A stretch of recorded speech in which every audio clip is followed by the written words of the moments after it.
Assalamualaikum teman-teman. Nah, kali ini saya akan membahas tentang kurikulum bahasa Indonesia, meliputi pengertian, fungsi, dan komponen. Sebelumnya, perkenalkan nama saya Adistia Azra Ramadhani dengan NIM 2060007, mahasiswa semester 4, Prodi Pendidikan Bahasa Indonesia, STKIP PGRI Jombang. Pada kesempatan kali ini, saya akan membahas mengenai 3 topik bahasan, yakni yang pertama pengertian kurikulum, yang kedua fungsi kurikulum, dan yang ketiga komponen kurikulum. Baik, langsung saja kita membahas ke topik yang pertama, yakni pengertian kurikulum. Secara bahasa, kurikulum berasal dari bahasa Inggris, yakni kurikulum yang diorientasi dari bahasa Yunani, kurir yang berarti pelari dan kuror yang berarti tempat berpacu.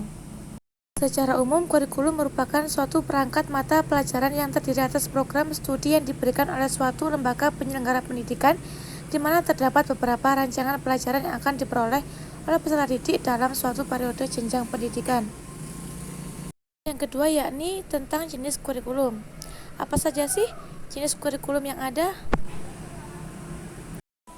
Jenis kurikulum yang pertama ada open kurikulum.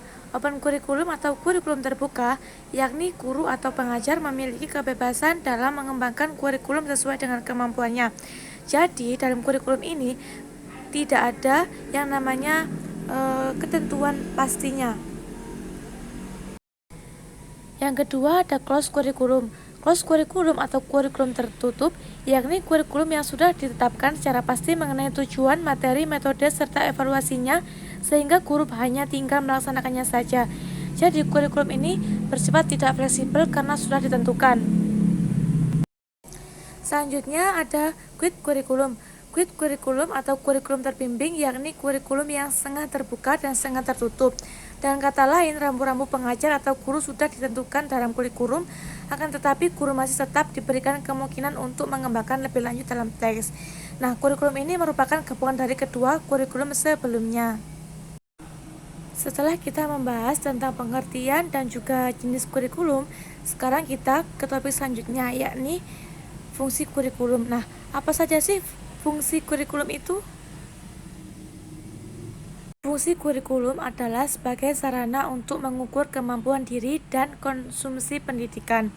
Hal ini berkaitan juga dengan pengejaran target-target yang membuat peserta didik dapat mudah memahami berbagai materi ataupun melaksanakan proses pembelajaran setiap harinya dengan mudah. Selanjutnya kita akan membahas ke topik yang terakhir, yakni komponen kurikulum. Apa saja sih komponen kurikulum yang ada? Nah, komponen kurikulum yang pertama ada yang namanya komponen tujuan. Komponen tujuan kurikulum merupakan suatu program yang dimaksudkan untuk mencapai tujuan pendidikan. Tujuan itulah yang dijadikan arah atau acuan segala kegiatan pendidikan yang dijalankan. Jadi, berhasil atau tidaknya program pembelajaran di sekolah dapat diukur dari hal tersebut. Yang kedua ada strategi pembelajaran. Komponen strategi pembelajaran, strategi merujuk pada pendekatan atau metode serta peralatan mengajar yang digunakan dalam pengajaran, tetapi pada hakikatnya strategi pengajaran tidak hanya terbatas pada hal itu saja.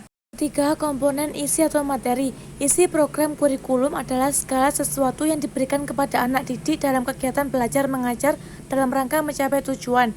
Isi kurikulum meliputi jenis-jenis bidang studi yang diajarkan dan isi program tiap-tiap bidang studi tersebut. Keempat, ada komponen evaluasi. Evaluasi merupakan salah satu komponen kurikulum. Dalam pengertian terbatas, evaluasi kurikulum dimaksudkan untuk memeriksa tingkat ketercapaian tujuan-tujuan pendidikan yang ingin diwujudkan melalui kurikulum yang bersangkutan. Ini saya tampilkan daftar pustaka atau sumber-sumber yang saya gunakan dalam menjelaskan tentang kurikulum pendidikan. Sekian yang bisa saya sampaikan, kurang lebihnya saya mohon maaf. Saya ucapkan terima kasih. Wassalamualaikum warahmatullahi wabarakatuh. Sampai jumpa teman-teman.